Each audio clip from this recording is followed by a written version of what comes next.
Welcome and thank you so much for downloading this How to Conduct Interview Guide by Zaboda. My name is Benjamin Marone. I'm the founder of Zaboda. I really appreciate you taking the time to watch this video and go through this guide. I know it's going to give you an awesome base on conducting interviews.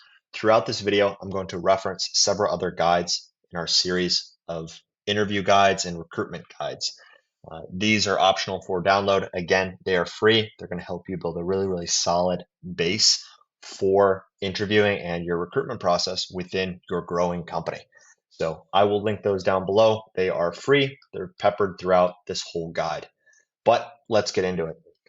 Understanding this interview process is very important for attracting the A players of a job market, right? An interview is a two-way street.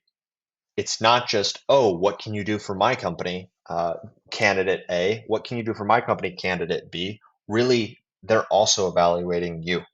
So if someone is a true A player, they're going to be evaluating your company as an opportunity where they're going to spend, could be 1, 2, multiple years of their life in service and helping you with your overall goal, right? Your company is not some perfect company. There's certain flaws, there's certain pros and cons. We need to be conscious of this in the interview process. It's really a two-way street. It's a big red flag when someone has zero questions at the end of an interview and they're just ready for the next steps and they want to join your company instantly. True A players are going to act with a little bit more reservedness, a little bit more caution. They'll have questions about your company, you as a founder, if you're the founder running these interviews, or the overall function of your team and effectiveness of your team. And so it's very important to treat this like a two-way street. The first step is in preparing for the interview. So reviewing the job description, understanding what are these key responsibilities, what does success look like in this role, what is the skills or software that are needed, what's the time zone, and what's the compensation, right? So when we're running interviews, we do have some checkbox lists. Part of this is the time zone, making sure that they know the time zone, that they know the compensation, they have the qualified skills, they have qualified background for it. That's a very 4 points, very easy to have in front of you before you run an interview. We'll quickly scan the resume to look at the job experiences and past experience that we want to really focus on during the interview. If someone has 10, 15 different experiences listed, maybe it's 5, 10, 15 different experiences listed, we'll focus on the top 3 that are most relevant for the majority of the interview. If there's anything that stands out, let's say like a gap or unique softwares that they used, or perhaps a project they led, make sure to notate that before you jump into the interview, so you don't miss it and you're sure able to hit on that. Number 3 is preparing your questions. So you want to have a good balance of mixed of behavioral and situational questions. Balance of behavior and situational questions will help you understand the ins and outs of the candidate, the whole picture behind their employment background. If the candidate does well on the interview, you can always test them further on a practical test to gauge their abilities, but at least meet with them for an interview before. If you're struggling coming up with some of these questions, here's a link to our top 10 interview question guide. Again, this is free. You can download that and learn more about what types of interview questions that you can ask in an interview. Make sure that you have a professional environment, a distraction-free zone. You don't want the person to have an unfair evaluation because of your personal tech issues or your background's too loud. Maybe you're at a cafe, maybe you're traveling, maybe you're on your phone. Those are not places to take interviews. Take interviews in a quiet, professional area with a professional backdrop. They will be vetting you just as much as you are vetting them. Why would they take your interview process seriously if you're not taking it seriously? Maybe you are taking it seriously, but if you don't seem like you are, you don't present yourself as you're taking this interview process seriously, they're not going to feel that. They're going to just think that it's not that serious. Number 5 is practicing active listening and note taking. I take notes on every single interview that I'm on.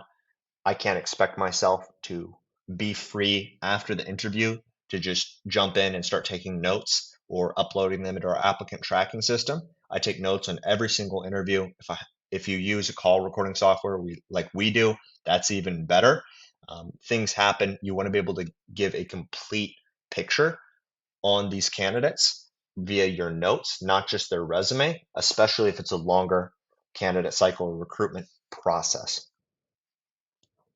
This is a little bit more on the effective interview questions. Again, we have this guide that's previously linked up here that you can check out, but we want to have that mix of behavioral questions. So how did you handle a difficult coworker / customer in the past? Have them walk you through certain scenarios.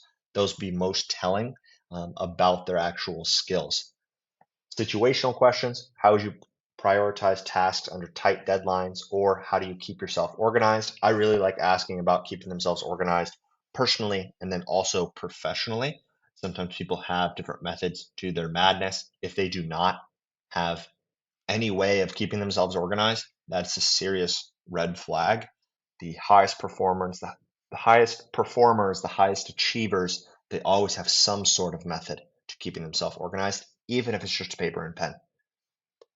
Competency-based questions. Can you describe a project you led from start to finish, especially relevant when you're hiring management roles or developer-based roles? Cultural fit. What type of work environment do you thrive in, right?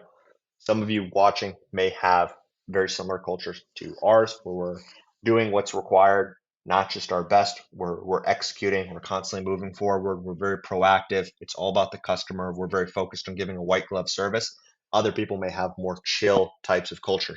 A type A personality or hard charging type will not do well in a super chill culture, but they'll thrive in a place where they can be challenged, and then there's large competition as well. And so that's why we want to ask some of these cultural fit questions. Technical questions are very important for developer roles, creative roles, any type of role where there's a very specific type of software that they need to utilize. So asking, can you explain your experience with, let's say, Adobe InDesign or Photoshop? Have them tell you how they use it on a daily basis, and this will give you a better picture of their competency. When actually conducting the interview, you want to greet the candidate and then give them an overview and a structure, right?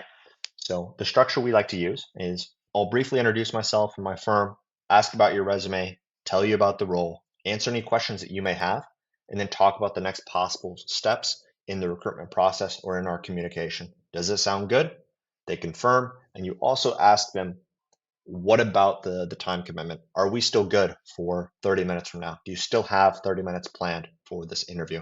We want to minimize going over the time. We want to minimize any scheduling mistakes. So that's why we ask that question.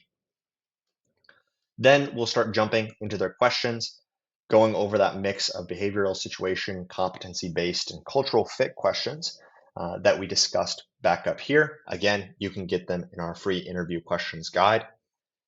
Then we're going to practice that active listening, pay close attention to that candidate's responses. What are they actually saying? They're telling you a story about their project management tools, or maybe talking about a past experience, or they're describing a workplace that they had.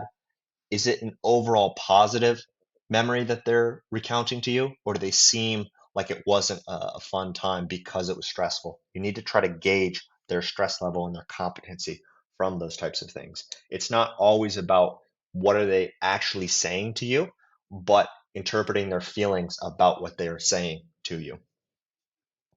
Again, take notes. We're always taking notes. We're using call recording software. We're analyzing our recruitment process consistently to constantly improve it. Even if you're not doing tons of hires daily like we are here at Zeboda, it's important to take notes and constantly improve this interview process. Before the end of the interview, you want to clarify any doubts and close the interview. So we like to ask, what questions do you have for me, instead of do you have any questions? Great candidates, real top of the top A players always have a list of questions to ask because they're vetting us as a potential opportunity, right? Someone who is just looking for any job that they can get is not going to have any questions. They're going to try not to seem like they're a tough candidate. They just want to get into a job as quick as possible and secure a role to work at, right? Those types of people who are desperate are usually not the best hires. Post-interview follow-up. You don't want to mess this up. You want to actually get feedback from the candidate on your recruitment process. So let's say, after you hop off the interview with them, and then after you deliver a judgment, let's say it's moving to the second round interview, maybe it's making an offer or going to the negotiation stage, get feedback on the recruitment process, right? Ask them how it was, ask them if there's anything that your company could do better from the job description, from the online application process, from the actual interview process itself, the feedback process. Ask if there's any area where your company can improve so you can keep attracting top level A players. We've had in the past, when we were first starting this company, issues with job descriptions or job titles, right? We change a job title and we get a bunch of different applicants that may or may not be qualified for the idea or the role that we have in our head. We don't know that unless we're getting told from some of these candidates. Obviously, there's a drop in applicants and we can see less quality applicants coming across. But if we find someone who's truly competent and maybe they're hesitant to begin working with us, because sometimes people reject our offers because they have a lot of different offers. They're true A players. Uh, we we need to be able to get that feedback of why, what happened, what was our recruitment process like, so we can make it more attractive to top A level player candidates. Decision timeline at the end of the interview, pretty much always tell them what is this decision making timeline. Even if it's a little bit loose, you really want to have this dialed in for sure. We have it very dialed in because we've made hundreds of hires at this point. Um, but typically for us, we're saying, hey, we will let you know here in the next 48 hours, 72 hours on a decision. If it's, those next steps of being on the short list for our client, or if it's a rejection, always let them know what is that next step in the interview process. You don't want to forget. You don't want to just ghost someone. That's going to leave a very bad taste in their mouth about interacting with your company. And let's say in the future, some things change and a perfect role comes up for them. That person will not want to interview with you again or interact with you again on any level if you just ghosted them. So it's always important to keep that relationship intact, because in the future, things may change and you may need to actually hire them. Common mistakes to avoid is lack of preparation. So really just not even knowing what questions you're going to ask, not even looking at the resume or the companies that they worked for. Showing that you're uneducated on their resume is not a good sign, right? They're trying to vet you as a business owner or as a company to work with and work for. Number two is unprofessional behavior. So part of that is the background, right? Part of it is just your engagement in the actual interview. We've all had interviews that we know the person's probably not the right fit, but ethically we need to walk them through this interview process and give them our full attention. Number three is failure to listen. And it's very, very similar to the unprofessional behavior, but not actually going through this interview process is basically a failure to listen actively. We need to be constantly inquiring. We need to ask follow-up questions. We need to ask open-ended questions about their experience to really get a full picture. Because if we're making a snap judgment based on someone's resume, if we don't actually listen actively, we won't be able to understand the full picture of this candidate. We'll only be able to judge on a resume and it won't be accurate. Four, some of these incomplete questions. So it's pretty similar to three. Make sure if your role has a specific software, make sure you ask about it. I've had roles where the person needs to know Salesforce very, very well, and Salesforce can be complicated.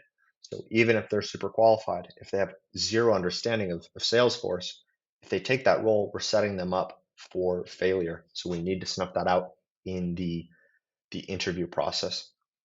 You might be asking, how can Zaboda help? So what we do is we locate, vet, and interview the talent and then place them in your business, saving you the whole headache of hiring, going through all the interviews, figuring out, okay, what are the best questions?